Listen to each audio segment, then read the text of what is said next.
Vala reached the outskirts of Havenwood shortly before midnight. The time of her arrival was not of her choosing, but it suited her nonetheless. She would not be welcome in the town, her kind ever was.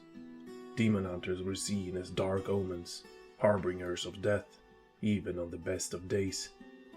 The air was still warm as she passed moonlit fields thronged with barren cornstalks, and wide patches of land where rows of gathered wheat bushels stood like obedient soldiers. Harvest was underway. Wallace's ears were soon greeted with the sound of rushing water. A river. The sawyer's daughter felt a hollow tug in the pit of her stomach as she rode on. The innkeeper turned pale at the sight of her, even though she had removed her hood and lowered her scarf to put him more at ease. He responded to her queries in minimal sentences. There had been no signs of trouble, nothing outside of the ordinary, no cause for concern. She gave him a note to pass on to the town healer come first light. "Any trouble, send for me." Upon entering her lodging, Vala went through her routine checklist, noting several details.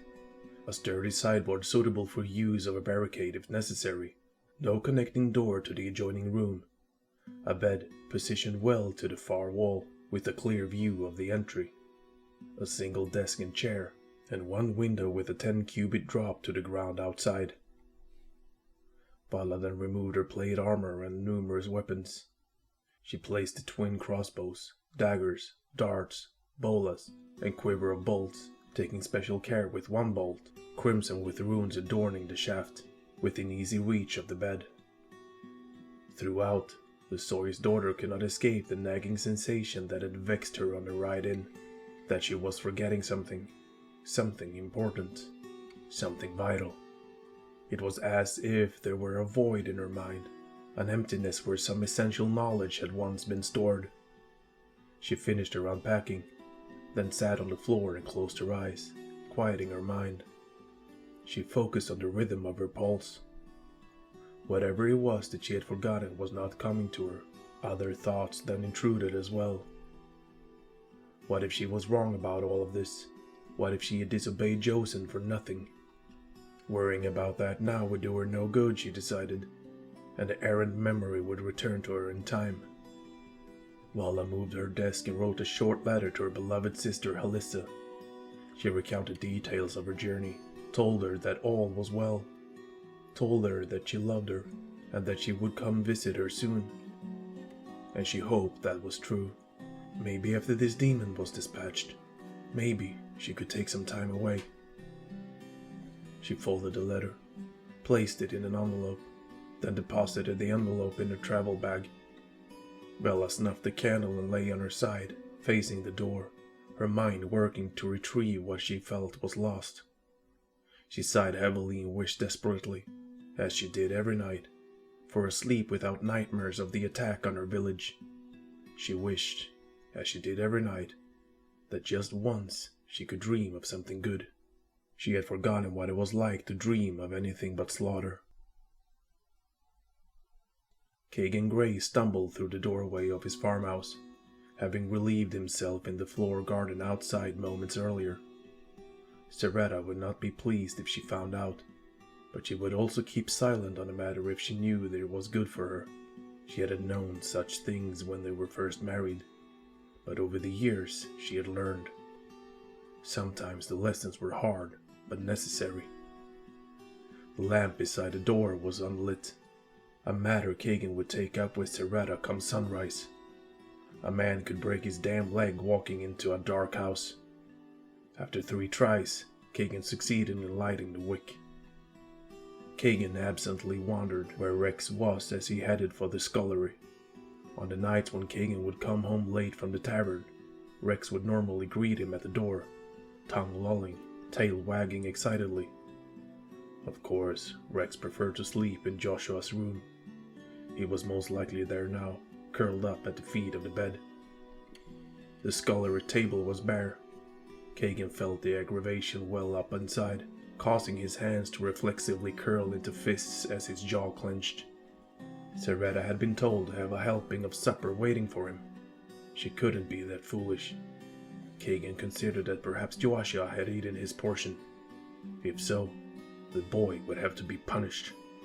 Punished sternly. That was warranted in such matters. For now, though, it looked as if Kagan would be forced to cut his own meat. The ride from the town had stoked quite a hunger, after all. Snatching a knife from the table, Kagan thrust the lamp before him as he stalked toward the larder. He barged into the long, pitch-black room, lamplight revealing a few sizable chunks of butchered pig hanging on hooks lining the wall to his right.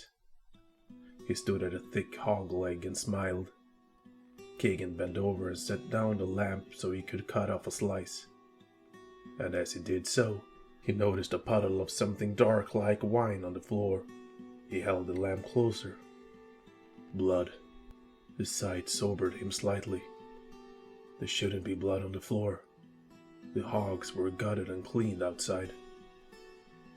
It was pooled between his leg, emanating from somewhere behind him. Rising and turning, Kagan lifted the lamp, then nearly dropped it as he stepped back. Rex was dangling from a hook on the opposite wall, hung by the soft flesh under the jaw. Blood matted his fur and was still dripping from his tail. Most of his insides had been scooped out and were piled in the corner. A warm breeze rolled in as the door at the end of the larder was opened from outside. The lamplight could not illuminate far enough for Kagan to see. He held the lamp down and away to let his eyes adjust. A voice drifted to him. "Father!" "Joshua, get in here, boy! What are you doing outside?" Kagan still could not make out much more than a dark blur beyond the light. "I said get in here! Someone killed the dog! Do as I say, boy! Move!" His eyes adjusted enough to see his son's silhouette then. Standing motionless in the doorway, a long-handled scythe held in both hands, its curved blade etched in sharp relief against the moon and clouds. "But there's still reaping to do, Father." Kagan's mouth hung open as he stumbled forward. "What did you say, boy? Have you gone soft in the head?" A few steps more, and the lamp cast light on Joshua. His work clothes were stained, the same wine color that covered the floor. "Did you do this? Did you kill the dog? You sick little..." Without a word, Joshua stepped forward and swung.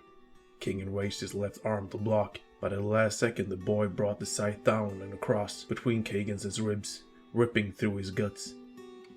The blade penetrating deep enough to leave the gore-soaked tip exposed on the other side. A gurgling sound worked its way up Kagan's throat, escaping as a rattle from his open mouth. The boy had stuck him like a damn pig. He would answer for that. Come what may, the boy would be punished, harshly. Joshua pulled the blade free, a mistake that Kagan took full advantage of. Advancing quickly, he buried the kitchen knife to the hilt in Joshua's throat. His son fell back like a stone. Despite the scythe's blade absence, a searing pain scourged Kagan's belly. He coughed up and spewed a massive spout of blood, and then ran. He had killed his son.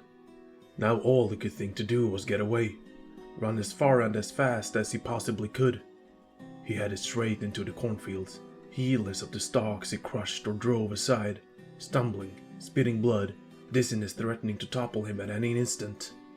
He ran as fast as his feet would allow, until the pain in his stomach at last forced him to his knees. He had ended at the base of the field scarecrow. He needed to get away. If only he could regain his feet. If only he could reach town. If he could get to Bellic the healer. Kagan clenched the pants of the scarecrow, pulling himself up, a long stream of mucus and blood dangling from his chin. The material beneath his closed fist, however, did not feel like straw, and there was blood soaking the cloth. Was it his blood? Consciousness was slipping. Kagan hacked violently, pulling himself up the rest of the way, and raised his head to see the face of the scarecrow, and saw instead the slackened, horror-stricken visage of his dead wife.